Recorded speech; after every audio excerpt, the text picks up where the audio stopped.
Some big egos are about to be shattered. That's right, today we are going to be talking about the hardest college majors that you can get in college. That's right, you think you're smarter than me? Yeah, okay, well, you probably are. Yeah, fair play. But anyways, I lived in a scholarship hall with 50 dudes from all different types of majors, and I could tell which ones had to study all the time, which ones were stressed out all the time, and which ones were just partying like it's 1989. And I am just gonna tell you right away, you are probably gonna be surprised by this list.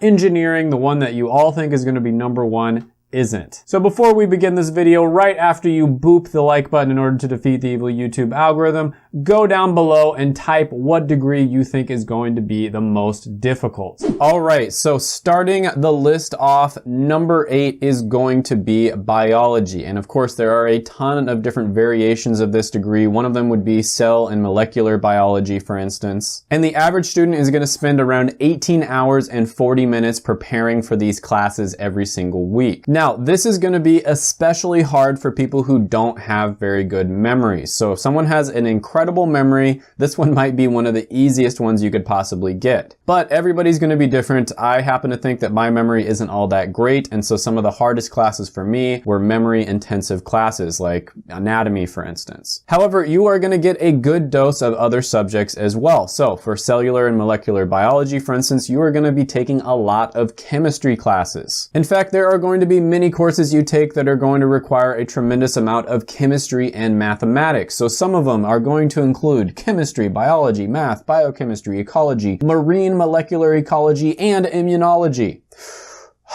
On top of that, it's going to require quite a bit of lab experience. Now, for some people, you're going to love labs. For other people, they're really annoying because a lot of the time you have to go back and, check the petri dish to see what's going on in there. And if you mess anything up, then you have to start over again. People who have worked in labs a lot will know exactly what I'm talking about. And after studying biology, you will never be able to do a normal handshake again without cringing, especially after 2020. All right, so this is one that pretty much everyone who's going for a health or science degree is going to have to take plenty of. Now, the average hours studying for class each week is going to be just above 18. Some of the classes you're going to take are going to be general chemistry, physics, biology, organic chemistry, and maybe physical chemistry as well. And then on top of that, you're going to have to take some of the standard classes that pretty much everyone in science and math has to take, like statistics and calculus. Now, chemistry majors are going to spend a ton of time in the lab, working with different chemicals, doing different experiments, and then after you're done, you have to make lab reports, which those can take a long time. Now, chemistry is going to have quite a bit of memorization, so if you're someone who's pretty weak in that department, like me, it might be a little more difficult for you. But at the same time, it's also going to be conceptually more difficult than something like biology. A lot of people have trouble with classes like organic and physical chemistry. And the reason for this is because there's a lot of problem solving there. You're going to have to be,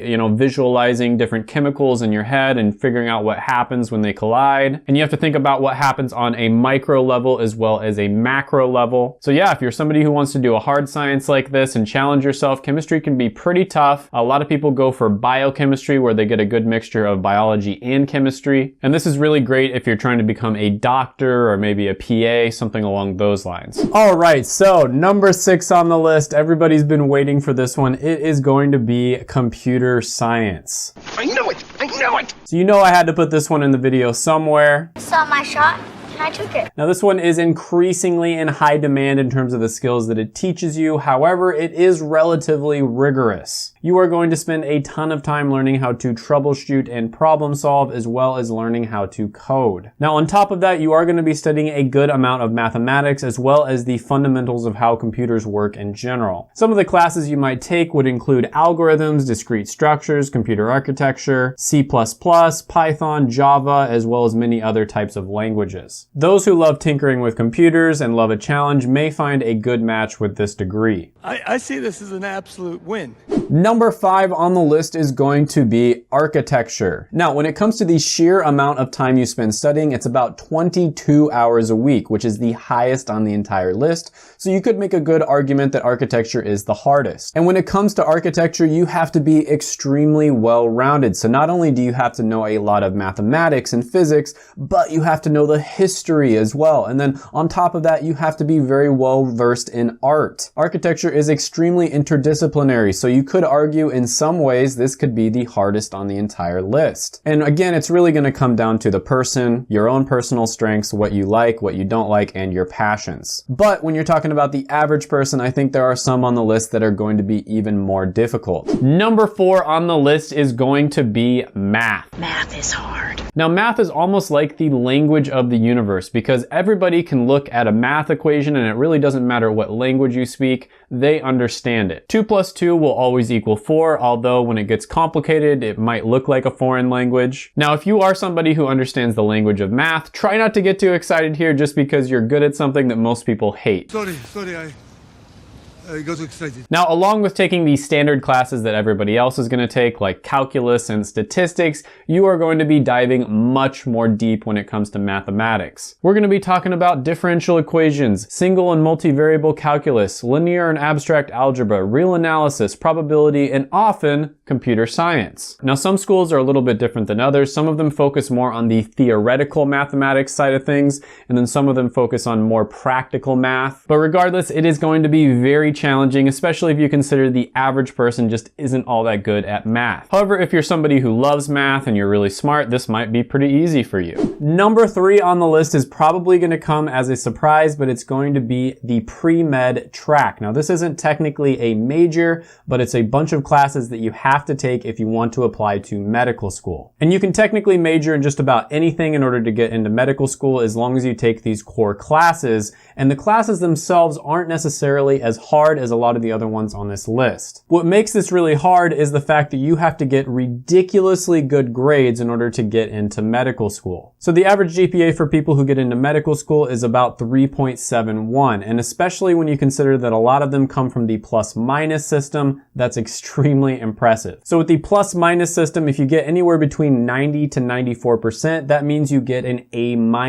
That is a 3.7 GPA. So these people who get into medical school, if they come from a plus-minus system, are literally averaging an A. So to be honest, a lot of these classes aren't going to be the most difficult. I mean, physical chemistry, organic chemistry can be pretty tough, but they aren't going to be like incredibly difficult. There's going to be a lot of memorization involved, for instance, so you are going to be studying quite a bit, but realistically speaking, they're not going to be as hard as like engineering or a lot of the math classes. But what makes these so difficult is you pretty much have to get an A in every single class, and then of course everybody else in the class is also on the pre-med track and they're trying to get an A too. And on top of that, if you wanted to get into med school, you have to do a lot of extracurriculars like shadowing, getting a job, internships, etc. Seriously, when I was in undergrad and I was taking these science classes, it seemed like every person I met told me that they were pre-med. All around me are familiar faces.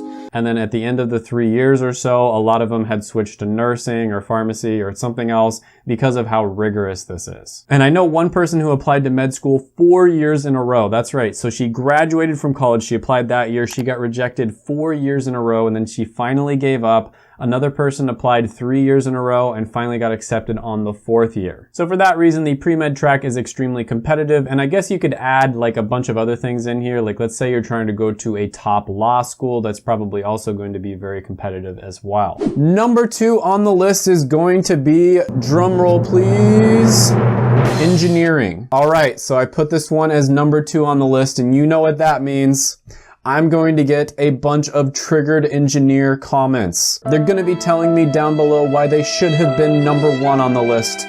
Very sad. But the truth is, maybe it actually is number 1, and I just put it as number 2 because I might get a bunch of comments and that'll trigger the YouTube algorithm. Just kidding, but this one is going to have the second most amount of time when it comes to studying every week. Most of the majors are going to range somewhere around 20 hours a week in studying alone. Now, of course, some of the engineering majors are going to be harder than others. There's a lot of arguments here about which one is the hardest. Most people say electrical, chemical, and then a lot of really smart people go into aerospace engineering. So those 3 are probably the hardest, but again, a lot of argument there. Let me know down in the comments which ones you personally believe are the hardest. I will say from my own personal experience, the smartest person I've ever met in my entire life was an aerospace engineer. It was one of my roommates back in college when I lived in a scholarship hall. This guy was so smart, it's actually painful to think about, okay? Like literally the smartest person I've ever met. First of all, he had a photographic memory or an eidetic memory. He could remember just about anything, literally reading it one time, didn't have to write it down, Didn't have to read it a second time. It was absolutely ridiculous how good his memory was. On top of that, his mathematical ability and just quantitative ability and just problem solving in general was ridiculously good. I remember two particular occasions that really stand out to me, but honestly there were a lot more than this. I remember a couple of my friends and I think we were on Zoom or some other platform where you can like talk to each other, and we were all doing this quiz where you type in the names of Harry Potter characters. Okay, so apparently there's like over 500 Harry Potter characters, and you'd like type in the name and see how many of them you could actually remember from the book. And I forgot the exact number, but I think we got to somewhere around like 200, and we couldn't think of any more at that point. My roommate walks into the room, he asks me what I'm doing, and he just starts like naming off characters just off the top of his head. And I start like typing them in, and he names off like an extra 150 characters that we didn't even think of just off the top of his head. He's only read each of the books one time, and some of the other people that were on this quiz had read them like, 2 or 3 times. And he still just remembered. And not only did we remember the first name, right, on this quiz, all you had to do is just type in the first name and that was good. But he would also remember their last names as well. Wow, he is so great. And honestly, I think he probably could have gotten to like 450 out of 500, whatever the max was, if he wanted to, but he just got bored after a while. And then the second occasion that I remember with this guy was I was studying for a really difficult chemistry test. I think it was like organic chemistry. And he just walked into the room. I was studying this part and I was having a lot of trouble with it, and it was really frustrating. And, he starts talking to me, and I'm just telling him about how, this part is really difficult. He looks at it for like 30 seconds and he tells me what the answer is. And he's never even taken this chemistry class before. He told me that he knew the answer because he studied like AP chemistry in high school, and he read part of the chapter that he wasn't even supposed to read, and he remembered the answer from there, and he was just able to like infer or deduct the rest of it just off the top of his head. It was like a really complicated thing. It was not easy at all. So yeah, like these guys are like next level. Some of these engineers are just like smart as just absolutely ridiculous how smart they are. I remember this guy during finals, he would just play Skyrim the whole time. Like he didn't study for any of his finals. He would play Skyrim while everybody else in the scholarship hall was studying like crazy, like 40 to 60 hours a week probably. He was just playing Skyrim the whole time, and then he'd ace all of his tests. He got a 4.0. He won some kind of international aerospace competition, and he got like a super good like manager job right out of college. Smartest guy I've ever met, without a doubt. But with that being said, there is one type of degree that is even more difficult than engineering degrees. Can you guess the name of the major? The name is John Cena! He's gonna get in the ring! Just kidding, it's actually physics, and for normal people, physics looks kinda like this.